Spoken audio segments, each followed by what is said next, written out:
এই সুন্দর ফুল, সুন্দর ফল, মিঠা নদীর পানি, খোদা তোমার মেহেরবানি, ও খোদা তোমার মেহেরবানি।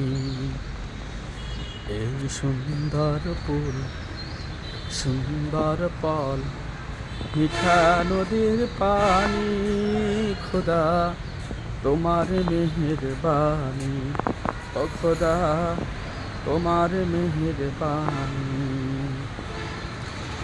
তুমি কত দিলে রতন, ভাই বেরাদার পুত্র স্বজন।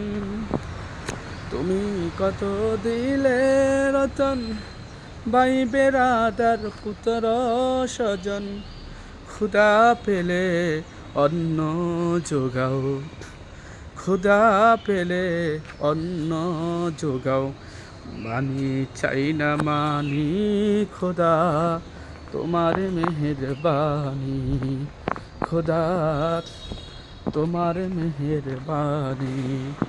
এই সুন্দর ফুল, সুন্দর ফল, মিঠা নদীর পানি, খোদা তোমার মেহেরবানি, খোদা তোমার মেহেরবানি। সুবহানাল্লাহ।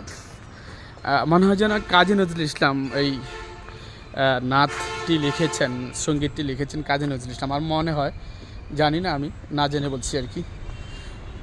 তো যাই হোক, সঙ্গীতটা অনেক সুন্দর, কিন্তু এই যে খোদা তোমার মেহেরবানি, মানে আল্লাহকে খোদা ডাকাটা, এটা এটা এটা আমি সাপোর্ট করি না। আপনি কতটুকু সাপোর্ট করেন জানি না। খোদা তো এটা এটা মানে আল্লাহর বহুবচন। আপনি একটু ভালো করে স্টাডি করে দেখবেন যে আল্লাহর বহুবচন হচ্ছে খোদা। নাউজুবিল্লাহ। আল্লাহ আল্লাহ এক, আল্লাহ এক। খোদার ইয়ে আছে, এই যে কি বলে, ফ্যামিলি আছে, খোদার ফ্যামিলি আছে। আপনারা দেখেন, খোদা এগুলা ফার্সি শব্দ, খোদা আল্লাহর নাম, কিন্তু খোদা না, খোদা বলা ঠিক না। আমি বলেছি ওই যে তিনি গেয়েছেন, এই জন্য আমি বলেছি। কিন্তু আমার ইচ্ছা ছিল যে আমি বলার পর এগুলা লোকেদেরকে বলে দিব যে আসলে খোদা ডাকা তা ঠিক না। যেমন আপনারা দেখেন, হিন্দুরা ডাকে ভগবান, খ্রিস্টানরা ডাকে ঈশ্বর, আর মুসলিমরা ডাকে খোদা। তো পার্থক্যটা কি আর বলেন? আপনি আল্লাহকে খোদাটা কেন ডাকবেন? আল্লাহ কি খোদা ডাকবেন কেন বলেন? আল্লাহ কি খোদা ডাকা যায়? খোদা কেন ডাকবেন? আল্লাহর নাম তো খোদা না। আল্লাহর নাম আল্লাহ, আল্লাহর নাম রব, আল্লাহর নাম রহমান, আল্লাহর নাম রহিম, আল্লাহর নাম সত্তার, আল্লাহর নাম জব্বার, আল্লাহর নাম খালিক, আল্লাহর নাম মালিক, আল্লাহর নাম রাজ্জাক। এই যে 99টি নাম আছে, আসমাউল হোসনা, সুন্দর সুন্দর নাম আছে আল্লাহ তাআলার। তো এত সুন্দর নাম থাকা সত্ত্বেও আপনি কেন আল্লাহ তাআলাকে খোদা রাখবেন? কোথায় আছে বলেন আপনি? আপনি বলেন, মানে এই যে খোদা আছে কোথায়? হাদিসের মধ্যে আছে খোদা? বলেন, হাদিসের মধ্যে আছে খোদা? কোরআনের মধ্যে আছে খোদা কোথায়ও? কোরআনের এই যে 99টি নাম আল্লাহ তাআলার, যে গুণবাচক নাম, যে আমি বললাম, কয়েকটা নাম বললাম, এই নামের মধ্যে কি খোদা আছে কোথায়? দেখাতে পারবেন? নেই। তাহলে আপনি কেন বলেন যে খোদা? খোদা বলেন না, আল্লাহকে খোদা বলেন না।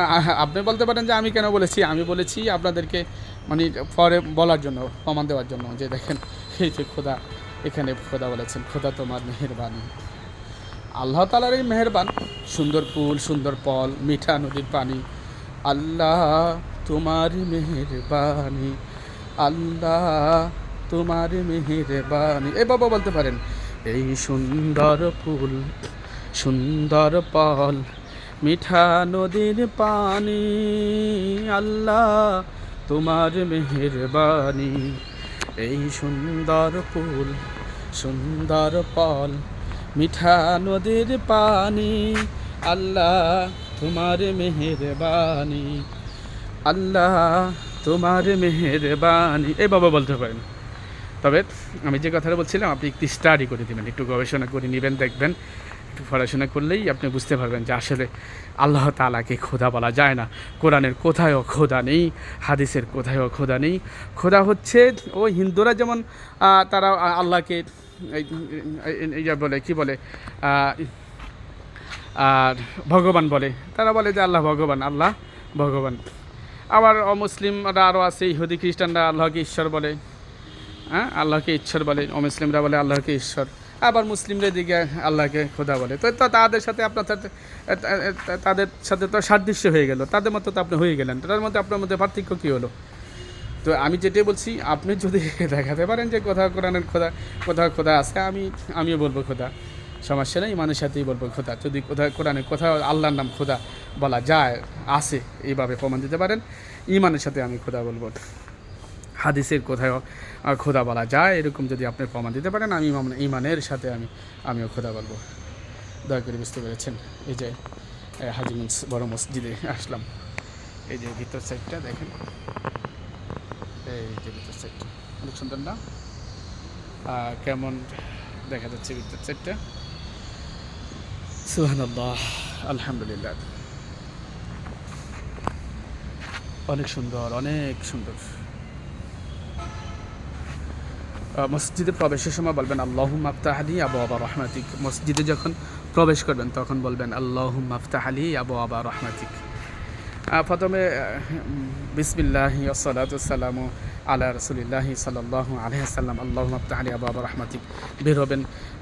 বিসমিল্লাহি ওয়াসসালাতু ওয়াসসালামু আলা রাসূলিল কারীম, আল্লাহুম্মা ইন্নী আসআলুকা মিন ফাদলিকা বলে বের হবেন।